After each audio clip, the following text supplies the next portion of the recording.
Sveiki, malonus klausytojai. Aš Monika Kuzminskaitė, sveikatos ir mitybos psichologė ir čia Šaukšto proto tinklalaidė. Michael Greger ir Gene Stone knyga vadinasi Kaip nenumirti. Maistas padedantis išsaugoti sveikatą ir gydyti ligas. Jeigu mėgsta tyrimus taip kaip aš, tai ši knyga jums patiks taip pat kaip man. Čia surinkta viskas, kas šiuo momentu žinoma apie maisto poveikį sveikatai ir viskas, kas gali padėti išlaikyti sveikatą gerą. Kaip bebūtų gaila, per daug maisto mums kenkia ir per mažai maisto stiprina sveikatą ir gydo.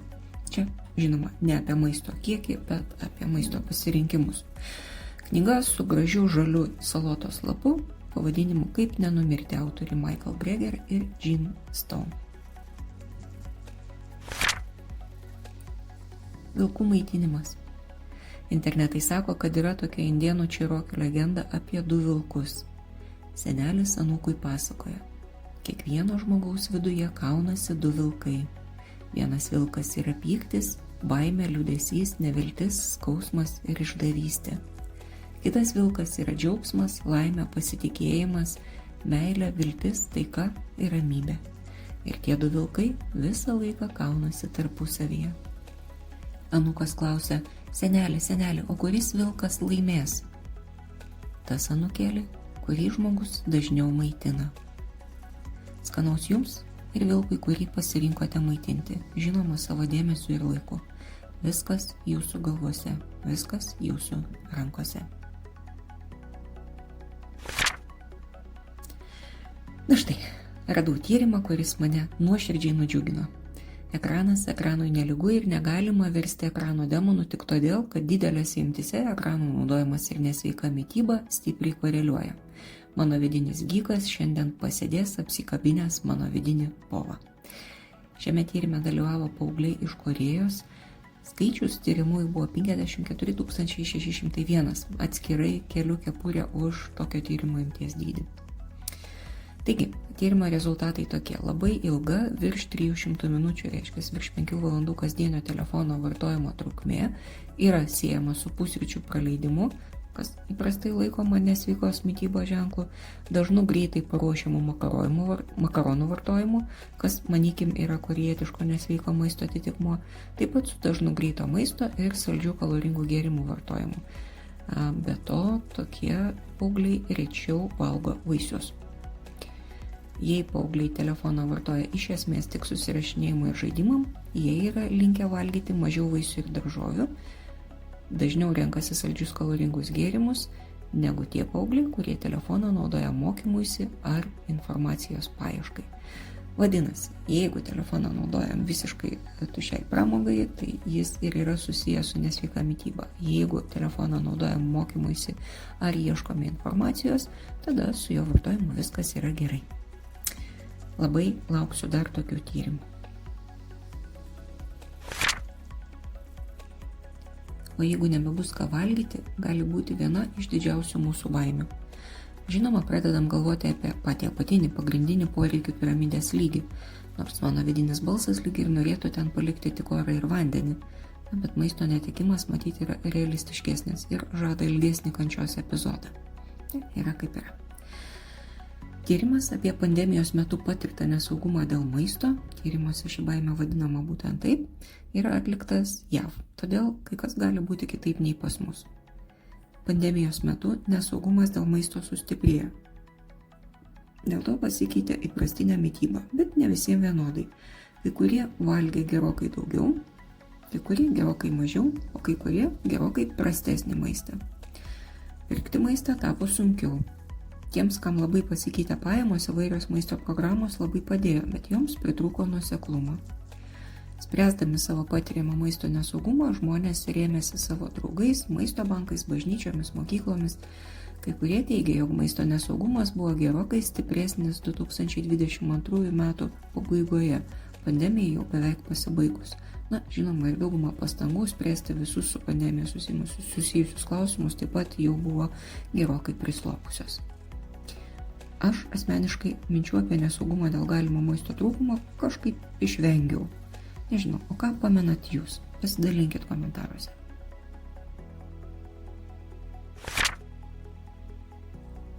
Žinau, kad čia labai jautri tema, taip pat žinau, kad apie problemą nekalbant, ji pati nesisprendžia. Na tai pabandykim susidėti, kokių turim faktų.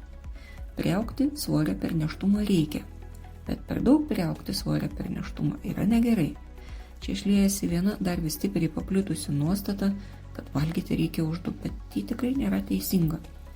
Nereikėtų rimtai vertinti ir kylančių neįprastų maisto produktų arba kiekių norų. Be abejo, poreikiai maistui nėštumo metu keičiasi, bet tai nereiškia neriboto kiekio ir nesveiko maisto. Netinkama mytyba, per mažas fizinis aktyvumas, per didelis svoris ir iki nėštumo ir nėštumo metu gali baigtis gestaciniu diabetu, o to jau tikrai niekas nenori. Šio tyrimo rezultatai rodo, jog aukštesnius nekontroliuojamo valgymo įverčius iki nėštumo gavusios moterys buvo labiau linkusios valgyti greito kepto maisto ir deserto tipų maistą. Tai be abejo veda ir į nesveiką mitybą, ir į viršsvorį, ir tuo pačiu į gestacinį diabetą. Aukštesnius emocinio valgymo įverčius gavusios moterys turėjo didesnę riziką priaugti per daug svorio nėštumo metu, o tai irgi yra kelias į gestacinį diabetą. Kadangi to mes nenorim, būtų gerai atkreipti dėmesį ir į tokius veiksnius. Tai nėra nieko tokio ir tikrai reikėtų atskirti laisvę savęs nevaržyti valgant nuo jau visiškai nesveikos mitybos. Nes nėštumo metu, sakyčiau, sveika mityba kaip sykis yra svarbi ir dar svarbesnė.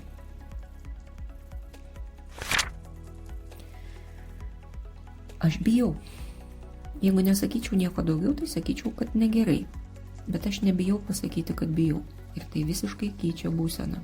Baimė yra mano ašinė, centrinė, pagrindinė būsena, nors iš išorės mažai kas tai gali pasakyti. Man pačiai užtruko pripažinti, kad taip yra. Nenorėjau tokia būti, norėjau būti drąsi, stipri, protinga, bet kokia tik nebaili. Man užtruko, kol susidraugavau su baimė ir dabar ji geriausia mano patarėja. Aš žinau, ką daryti su baimėmis, nes tik be atsakymų jos lieka drebėti vis didėjančiamis akimis ir besilaikančias savo šaltais pirštais už kaklo. Šiandienai siūlau tokį pratimą. Įvardinkim savo baimės. Didelės, mažas, buitinės, egzistencinės, visas, kurias sugalvokite. Be abejo, visas užrašykite. Pradžiai tam, kad su jomis susipažinti, po to tam, kad kai kurioms baimėms rasti atsakymus, dažniausiai jeigu tai forma. Kai kurioms baimėms gero atsakymo nebus, bet su jomis geriausiai susidraugauti. Čia dažniausiai laukia mirties, skausmo, ligų baimės, kuriams kiekvienas galime rasti savo geriausią atsakymą. Aš čia dažniausiai renkuosi atsakymą, kai tai bus, tada tai ir bus. Nors pasakius tai, galvoju ir apie tai, kaip pasaugoti ir pastiprinti sveikatą, ką daryti su skausmais ir kaip gyventi geriausiai įmanomą gyvenimą, tol, kol jis yra. Na, o pabaigai kažkada seniau rašytas mano tekstas apie baimę. Kai buvau maža, buvau labai baikštus vaikas. Bijojau tamsos, vagių ir plėšikų. Kodėl? Juk negalėjau žinoti, kas tai yra. Plaukti ir net plauti galvą, važiuoti dviračių, adatų ir kitokių gydymo procedūrų ir už vis labiausiai bijojau vienatvės. Iš pradžių verkdavau, po to jau nebe. Galiausiai gyvenimą būčiau leidusi tvirtai uždarytoje kriauklėje, vartydama savo vaivorykštinį perlą. Su kai kuriam baimėm dorojausi 14 metų. Baimė mane išmokė keletą svarbių dalykų. Visų pirma, ji niekada nesibaigs. Ji sekios iš paskos, kantriau už visus kitus. Dabar galiu jau ir moksliškai pridurti, kad bijoti galima visą likusį gyvenimą. Visų antra, ji niekada nieko nesiūlo savo nenaudai. Viskas, ką darome bėgdami nuo baimės, baimė didina. Į tai mielai priima kaip dovanas. Kas kartą, kai bandai užsikloti akis ir ausis, kad apsisaugoti nuo nakties šnaresių, tai verčia dar labiau ištempti ausis ir išpūsti akis. Baimė mano galvoje veikia kaip spyruoklės suspaudimo veiksmas. Jeigu priešinsiu suspaudimo veiksmui, galiu likti nuolatinėje stumk-trauk būsenoje. Ar reikia baimiai pasiduoti?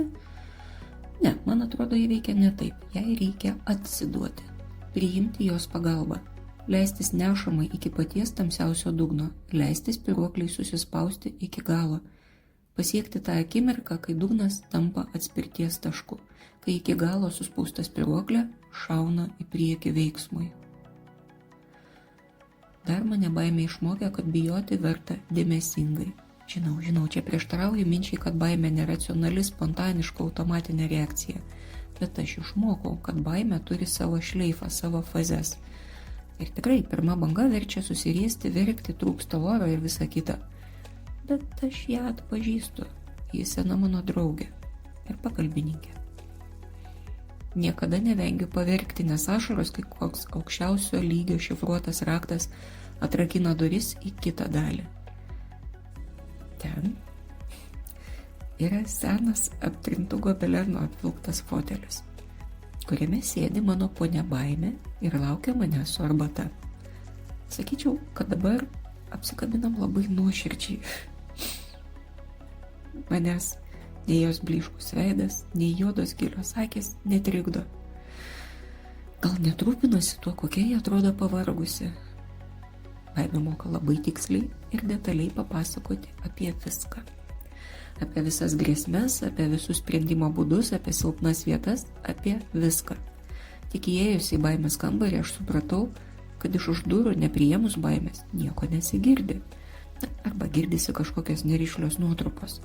Baimė negali padėti iš už durų. Lygiai taip pat nepadeda baimės neišklausius. Jos arbata turi daugiau nei vieną prasmę. Su baime reikia pasėdėti. Baimė kalba ilgais ir įmantriais sakiniais, bet ji be galo išmintinga. Todėl baimės reikia išklausyti, tada ji padeda. Trumpam įbėgus ir išgirdus tik dalį gaunasi tik blaškymasis ir panika. Baimė visada žino, ką reikia daryti, bet bijant, ko gero, svarbu skubėti lėtai. Ir todėl man atrodo, kad savisaugos instinktas gal yra labiau baimės pusbrolis, bet ne ji pati. Pakalbėjus su baime, ji galiausiai įteikė raktą į kitą kambarį.